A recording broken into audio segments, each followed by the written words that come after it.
The Choice, Chapter 2.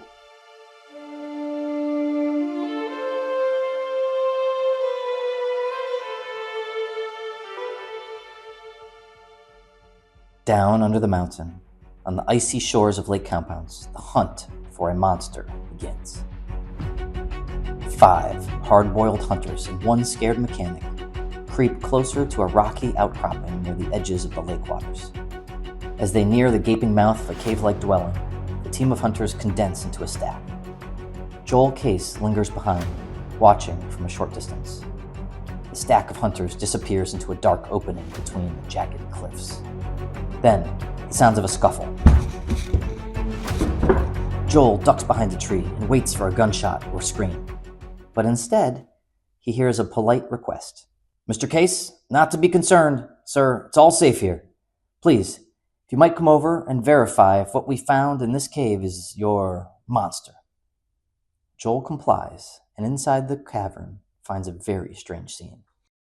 There, under the ledge of a massive rock, is our team of hunters, standing in a circle around a rudimentary campfire. And there, in the middle, sits a man. Well, what is clearly a man, but more half of a man and half of something else. He's a tramp, a vagrant homeless man. But he's not dressed in rags like most others. He wears a heavy coat of leather, nearly 60 pounds of it, taken from the scraps of old leather strips, stitched together in large patches like dragon scales. His pants are also made of these patches of leather, shoes and cap composed of the same. "You see, boys, I won our little wager. There's no beast here, just this man in a leather suit. Mr. Case, is this leather man your dragon?" "Oh, dear, yes, I suppose yes. One could imagine why I might mistake him for a beast, given his present condition in that strange outfit. At twilight and from afar he struck the most imposing image. You, man, what's your name?" "The leather man expresses himself only in gibberish. The hunters attempt an interview, but there's nothing more or sensible to be gained from a vagrant dressed in leather and living in a frozen cave. "All right, boys, round it up. Let's help Mr. Case get his sled and go back." Having recovered from his misadventure, Joel Case returns home and considers his encounter with this mysterious tramp as the end of the matter, just an interesting story to tell by the fireside. Yet first thing the next day, he receives a summons from his investor, Mr. John Sessions, who requests a meeting in his private office. "Mr. Case, you had quite the experience down under the mountain, from what I hear." "Yes, sir, a monster sighting that turned out to be a tramp." "Well, a factory town like Bristol has no shortage of men whose misfortunes have driven them into vagrancy. Bankruptcies and war, tough times turn some men mad. This is the first I've heard of a fashionable tramp, though. Dressed all in leather, was he?" "Indeed, Mr. Sessions, dressed in a suit of leather like a knight in armor, coat, cap, and the rest of it." "And he was camped out in an ice cave?" "Yes, sir, that's why I thought it was a wild animal at first. The tramps I've seen camp out behind the factories and depots. Only a madman would venture so far out from town during winter, risk freezing to death out there by the lake." "Do you have any sense, Mr. Case, of what attracted him to that location?" "I'm afraid none, sir. The only thing that made no sense to me was my surprised companions, posing as fishermen when in fact they were more like militiamen." "Of that I must warn you, Mr. Case. Those men work for a very influential man. Someone you've most likely seen about town but never encountered for any great length, as he mostly skirts social engagement and keeps his business and family affairs very private. His name is Nathan Burge, and the gentleman who accompanied you was most likely his secret agents." "Secret agents?" "Yes. The dark side of prosperity is competition, and the hazards of what some may call industrial espionage. In Bristol, you must be careful about what you say and how you conduct yourself. It seems that your little monster encounter aroused the attention of Mr. Burge, and he's no man to cross. At one time, he had a very private feud with another industrialist in this town.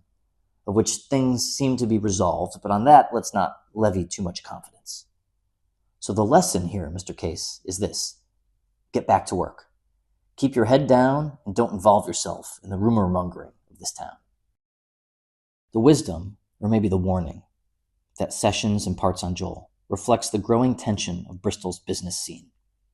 Competing interests, conflicting forces, new personalities rising and clashing, not in public, but behind the curtain.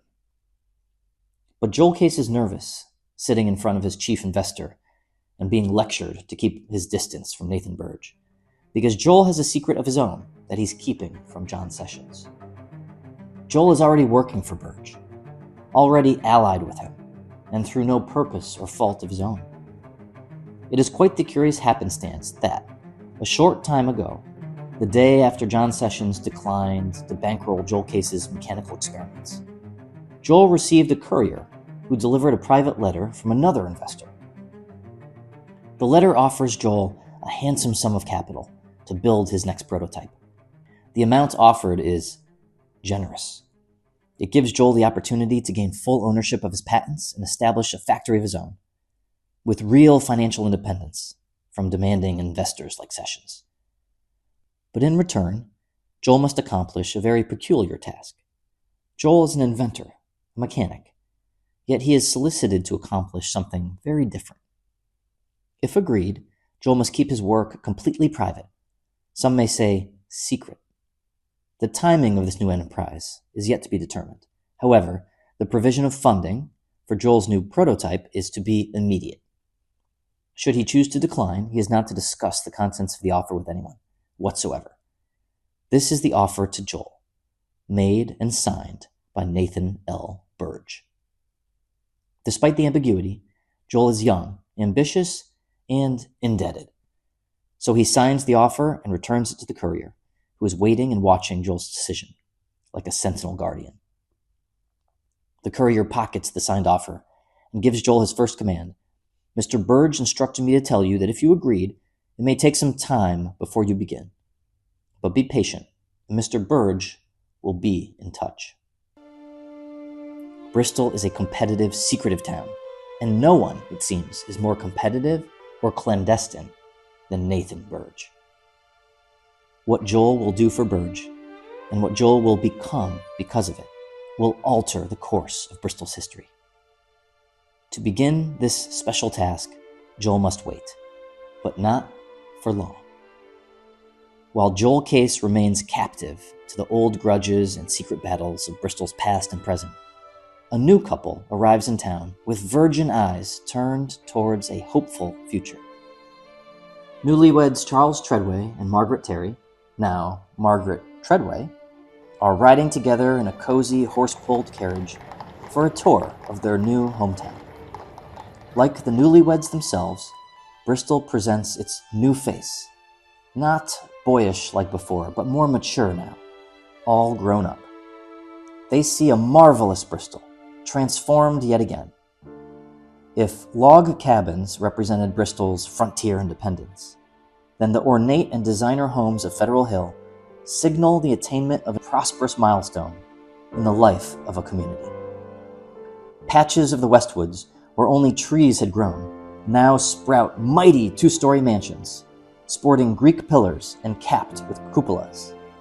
Newly built homes all in a line with elaborate European styles. And the ornament of the town is a residence on Bellevue Avenue, a palatial mansion in the French style with a classic mansard roof, intricate columns, and a new era lighting system of gaslit lanterns, making it literally glow. It is the most architecturally impressive house in town, and it belongs to none other than Nathan Burge. The Treadways settle into a modest home and begin their pursuit of the affluent life that Bristol seems to afford its residents. Margaret is blessed with 2 children, a daughter and a son. Charles starts his new job at the Bristol National Bank under the constant supervision of John Sessions, who turns his keen eyes from business affairs only on Sundays to attend Mass at the Prospect Methodist Church. Sessions is staunchly religious, pro-temperance, and stands against the running of trains on Sundays. But Charles knows that for a bank to serve its customers, it must make itself available to help at all times, even on Sundays. But how can you loan money on a day when all businesses are expected to be closed?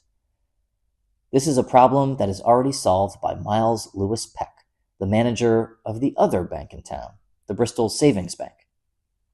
Peck serves as the bank's treasurer, but also, as he puts it, the bank's janitor, teller, cashier, bookkeeper, and title searcher for proposed mortgages. He gives Charles sound advice. I recommend you keep all the bank's money in your pocket, so you're ready to lend and settle wherever you are, even on Sundays.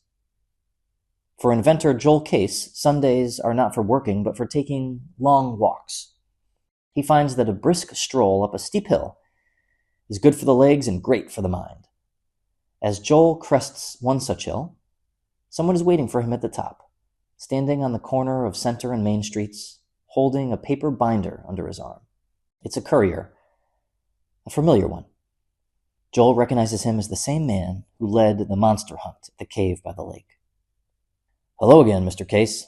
I have a message for you from Mr. Burge. Another monster hunt, is it? Should I be nervous? I've been instructed only to deliver you this binder and answer any questions you may have. Well, let's take a look. Joel inspects the long-awaited special tasking from Burge, the debt that he must repay in exchange for the generous investment he receives for his factory upgrades. The request reads, Mr. Joel T. Case, I require you to execute a real estate project on my behalf. I own a series of undeveloped plots of land in Federal Hill District. I request that you construct new residential dwelling structures on each plot in a manner that best captures its investment value. Each new construction must meet 3 specific design parameters. 1. Each home must have a basement level of at least 10 feet deep. 2. The excavation of said basement must be accomplished by a new mechanical invention specifically designed by you. And 3. The design, deployment, and existence of your excavator invention must remain a close and confidential trade secret. No workmen, direct reports, or especially public onlookers should be able to view or ascertain the machine itself or the manner of its operation. I appoint Foreman James Peckham as my sole confidant to assist you with any money or materials you may require. You cannot subcontract. All work must be accomplished by you alone or under your personal direction, and as expeditiously as possible. Once accomplished, all debts between our parties will be discharged. Wow, all right. So Mr. Burge wants me to build him a house, or a digging machine. Mr. Burge wishes that you build both. But he knows I'm a mechanic. I build water wheels, not houses. That's exactly why Mr. Burge selected you for the job. The soil here in Bristol is tough, full of rocks, and frozen part of the year. To excavate a proper residence with a basement, you need more than a shovel. Mr. Burge knows that you are an inventor of wheels. Your water turbine wheel powers entire factories. If you can invent a water wheel, then you can invent a digging wheel, no?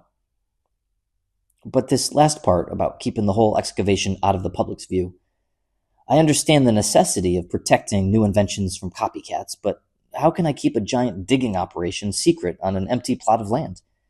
What am I supposed to do, put it behind a big curtain? I'm afraid I cannot advise on that matter, sir. That is your task. The challenge is issued. A debt must be repaid, and so Joel Case gets to work.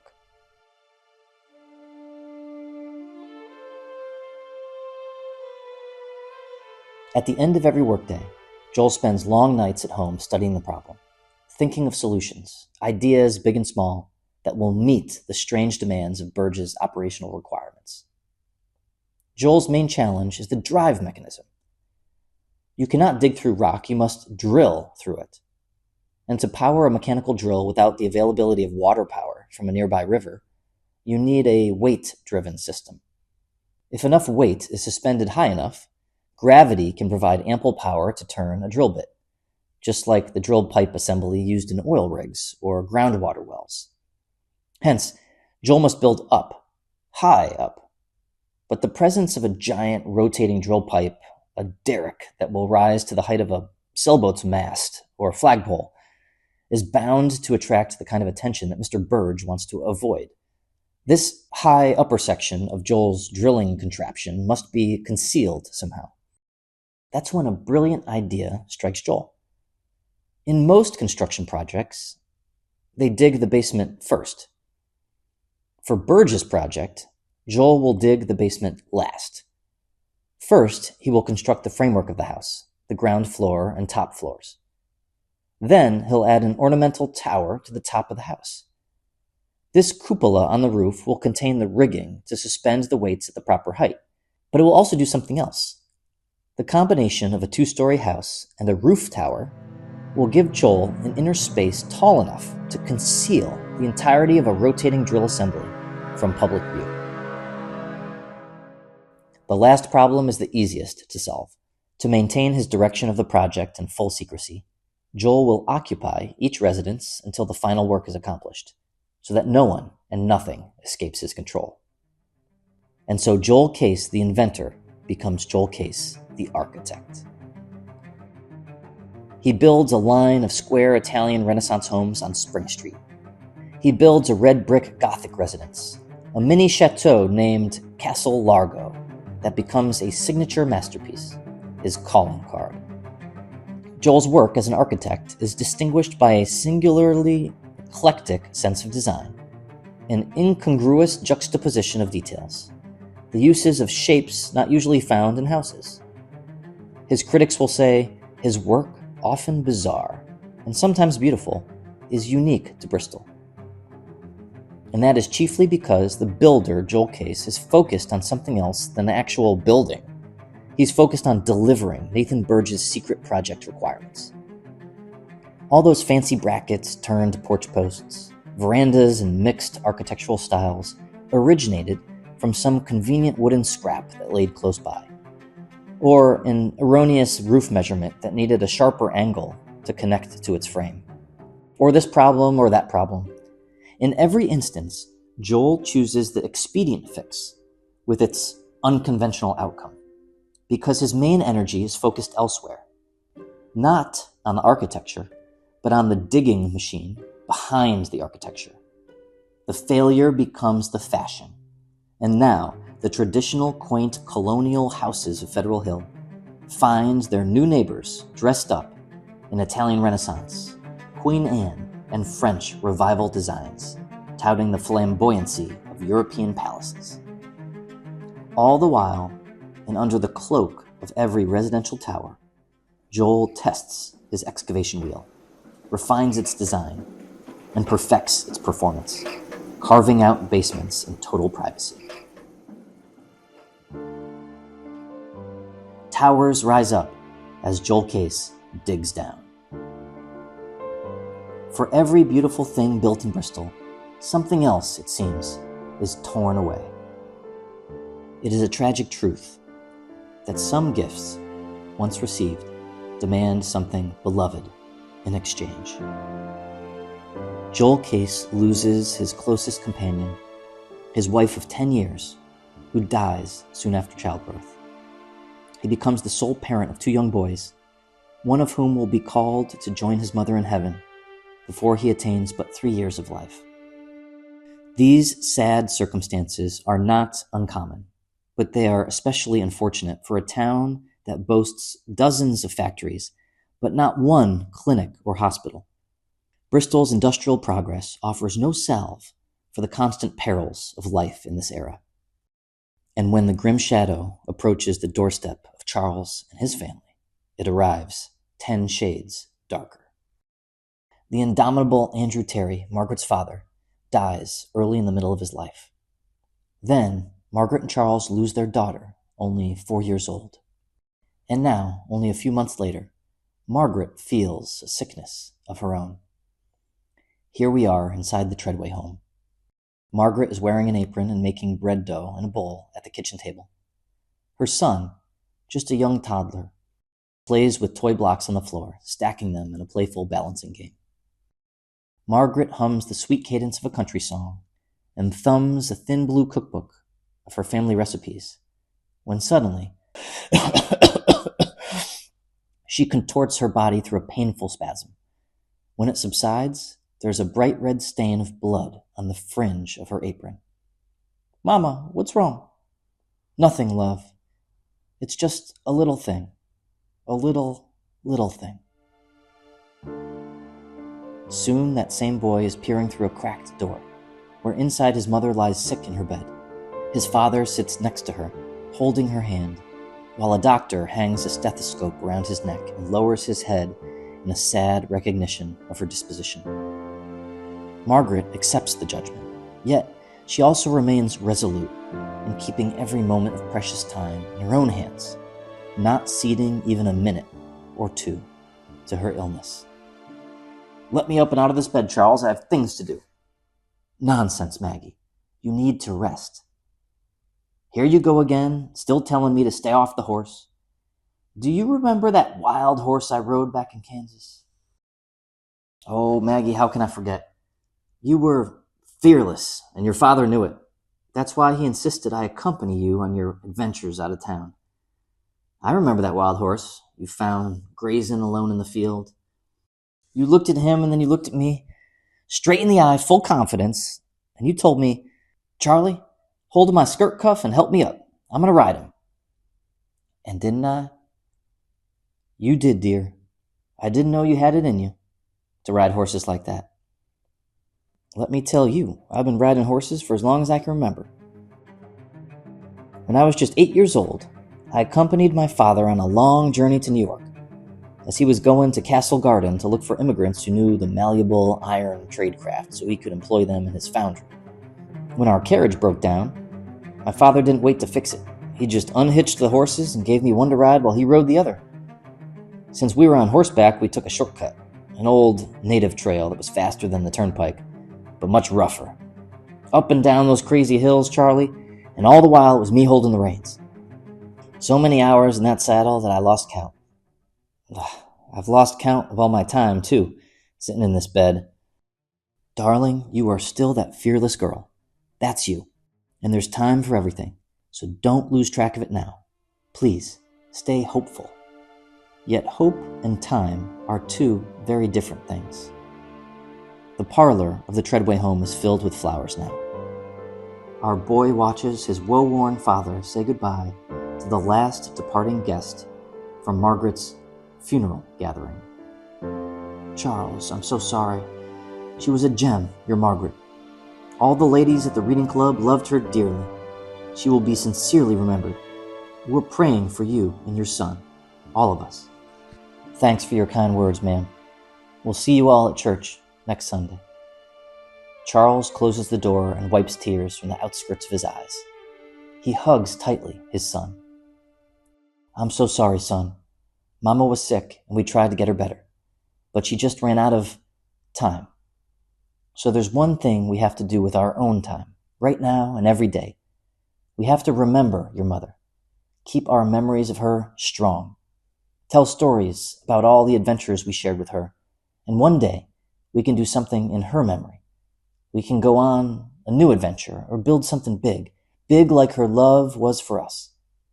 Just for her, for Margaret Terry, your mama." Charles Treadway will, one day in the future, build a monument to Margaret in Bristol. But it will not be anything like he imagined. Because every place has two histories, two destinies. Bristol is enraptured by invisible and powerful forces. Some understandable, rational, like the transformative opportunities animating men like Charles in the very center of the community. Yet at the same time, in this same place, there are other forces at play. More mysterious, unknowable, turning the gears of very different men who exist along the edges of society. Here he is, back again, the Leatherman. And he returns for a purpose, for a pilgrimage. Day after day, in sunshine or storm, summer or winter, the Leatherman trudges along an endless pilgrimage. He marches in a constant circular movement, passing through the towns of western Connecticut, appearing in Bristol like clockwork at preset intervals of time, with as much certainty as that of an eclipse, an almost astronomical regularity. He wanders the same circuit over and over again, like the hands of a clock turning in an endless circle, and always in the same direction, clockwise. When heavy rains or blistery weather delay his appointed rounds, he travels faster to account for the lost time. The Leatherman does not wander, no, he revolves, with a count wheel that strikes Bristol every 34 days. When in Bristol, the Leatherman will sometimes call upon Mr. Beach, who tries to engage him and understand him.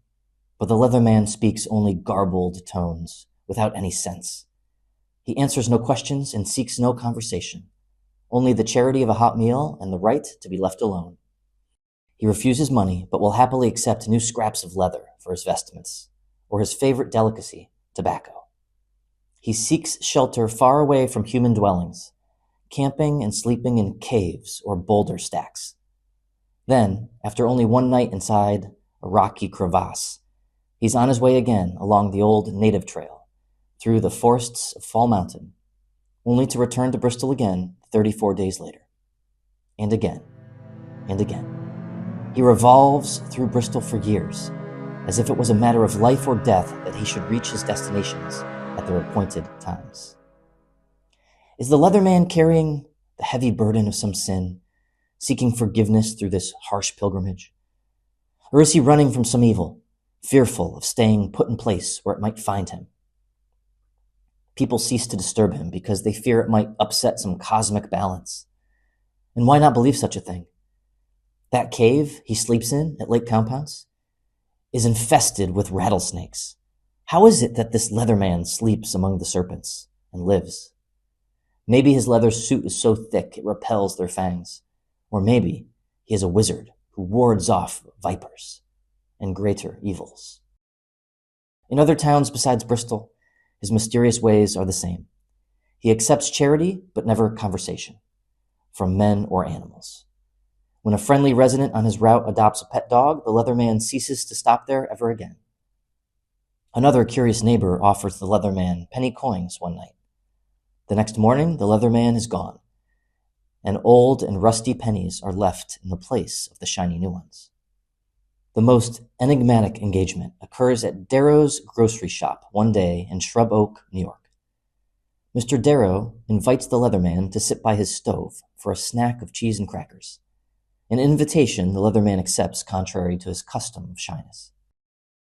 Then Mr. Darrow, in a moment of spontaneity, presents a lead pencil and a piece of paper and writes the number of his age on it. Then he asks the Leatherman, "I am this old. How old are you?" To which the Leatherman does not speak a response, but he does take the pencil and writes 5 numbers on the paper. 1, 5, 3, 4, 2. This is the legend of the Leatherman, the mysterious force of nature. And then one day, the Leatherman encounters another legendary figure. He's traversing the woods of Fall Mountain with Lake Compounce visible in the distance below. It's a chilly day at the end of autumn, and the trail is covered in a carpet of colorful leaves fallen from the trees. As the Leatherman rounds the top of the hill, there, blocking his path, is a dramatic figure wrapped in a cloak and sitting atop a horse. The rider jumps down from his steed and throws back his hood. Here, standing tall in front of us, is Nathan Burge. Older than we remember him, but fiercer in stature and in spirit. He withdraws an item wrapped in old, yellowed paper from his pocket, then unwraps it and holds it up close to the Leatherman's face. "You can understand me. I know you can, even if you won't talk to me. Look at this right here. Look what's in my hand. This is a very special rock, a distinctive stone specimen acquired by my father from a forgotten place in these woods. I know that you have seen a rock just like this in your travels, hidden in some dark cave of yours. You know where. You know the place. Lead me there. Take me to this. And look here in my sack for you, my friend. A gift. A box of the finest tobacco, and more, a slice of gingerbread to sweeten the deal. If the leather man could smile, he would have upon seeing these little luxuries. He goes to take the box, but Burge pulls it back. Ah! After. First, show me. The leather man nods his head and walks slowly off the trail into the deeper, darker depths of the forest. Burge ties his horse to a tree, slings his saddlebag over his shoulder, and follows. And on that day, deep in the Westwoods, Nathan Burge locates a thing of tremendous importance, a key piece of the puzzle that composes his mission, his personal quest to find a most secret clock. Because the Leatherman is not the only one driven by invisible forces. Nathan Burge follows his own spiritual pilgrimage in pursuit of something unexplainable, enigmatic. Many have heard the story of Bristol's first clockmaker, Gideon Roberts, and the mystical, mythical, and mysterious clock engine that he invented. Some claim to have seen the clock itself, or maybe just replicas, imitations, reconstructions of the original. Few are the ones who believe that the secret clock still exists, or that remnants of it remain to this day. Nathan Burge believes, and he has made it his life's mission to search for the clues that will lead to the clock's hidden location. The quest is a personal quest. Nathan's first clue is a rock specimen that once belonged to his father, but its connection to the secret clock is a mystery. Nathan's father, John Burge, was a prominent investor in Bristol who collaborated with its most masterful clockmaker, Joseph Ives, to rediscover Gideon's clock engine. But it's here where the truth becomes obscured. John never included Nathan in his secret project. No, he did the opposite. He endeavored to keep his son from ever finding out about it. Nathan found his first clue, this rock specimen, in a hidden place after his father's death. The absence of the truth, and now the absence of his father, has turned the legend of the secret clock into Nathan's obsession. To understand the purpose of this special stone coveted by his father, Nathan must find from whence it came, its provenance. And so here in the Westwoods, with the Leatherman as his guide, Nathan discovers the provenance place of his father's rock specimen and the first marker on a treasure map that leads to the secret clock. But it is not the only or final clue. There are other clues, not lost in the woods but kept enclosed within four walls, in private hands, or elsewhere, in places undiscovered. And to find them, Nathan must be clever. He must search in new ways and with very different strategies. In the years ahead, Nathan will find 3 more clues, and then assemble them to uncover the origins of the secret clock. A truth that is darker than the local legend or bedtime story. Because there is a reason his father kept him far away from the clockmakers. There is a reason that old secrets cannot rest in the light of day. A reason why they must be buried.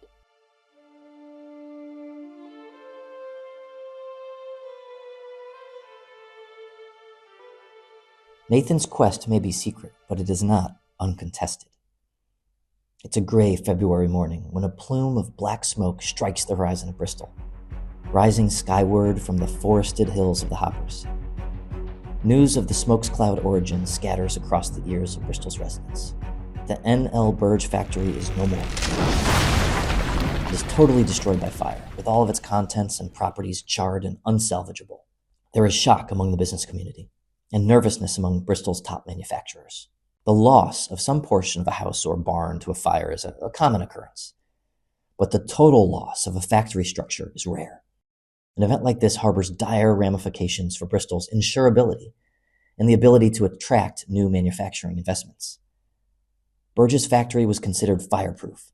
It had watchmen, sand buckets on every floor, and hydrants that pulled water from an adjacent pond reservoir.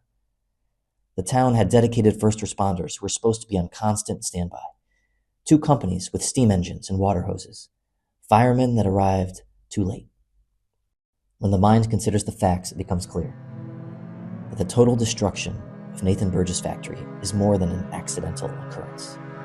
It is intentional arson. Yet proving this fact is no easy feat. There is a mock investigation for insurance purposes, but the true origin of the fire is never explained or uncovered, except for one solitary piece of evidence. As Burge's company men shovel through the ashes of his factory, there is one discovery that points to a suspect. It is a small, blackened scrap of metal found buried in the wreckage of the southeast corner of the building. The metal shard is wrapped in a cloth and delivered to the hands of Nathan Burge, who inspects it. The square metal object appears to be a nameplate that was attached to a piece of equipment or engine. Yet this nameplate is discovered on its own, as if it was a letter dropped in a mailbox. It is severely tarnished, but its deep-etched inscription is decipherable. Nathan stands among the smoking rubble of his factory and reads, Welsh, Steam Fire Engine and Hose Company, No. 1, Forestville, Connecticut. Elijah Welsh, Bristol's wealthiest businessman, is Nathan's greatest rival. 1 year prior, Welsh established a first-class firefighter company as a gift to the citizens of Forestville and located it conveniently next to his massive clock factory. On the night of the fire at the Burge factory, firefighters from Bristol's central firehouses, the Zealots and the Uncas, were called to the scene. Yet, a token from Welsh's fire company mysteriously appears at the source of the fire. Unattributable evidence of an unproven crime, but a clear and incendiary message from Welsh to Burge. The fire is a serious setback for the Burge family. It will be a long and arduous road to build a new factory and reestablish their business. Precious time that competitors like Welsh can use to steal market share from the Burge's textiles business. Just like the firebombing of Chauncey Jerome's factories, Welsh hoped to strike the heart of Burge's power base, thinking he could destroy Burge by destroying his factory, run him out of town like he did with Jerome. But Welsh missed his mark. Chauncey Jerome made the mistake of consolidating all of his most valuable enterprises within a single factory complex. When he lost his factories, he lost everything. Nathan learns the higher lesson. He keeps his real base of power, his secrets, elsewhere, because the best hiding place for a precious thing is never close to home. Rather, it is the place where you give up control, out in the open, where your rivals least expect to find it. Our next clue in the quest for the secret clock is out in the open. It will be in front of the eyes and under the noses of the thousands of spectators who will soon attend Bristol's centennial celebration. And it is here where our next clue will not only be found, it will be stolen.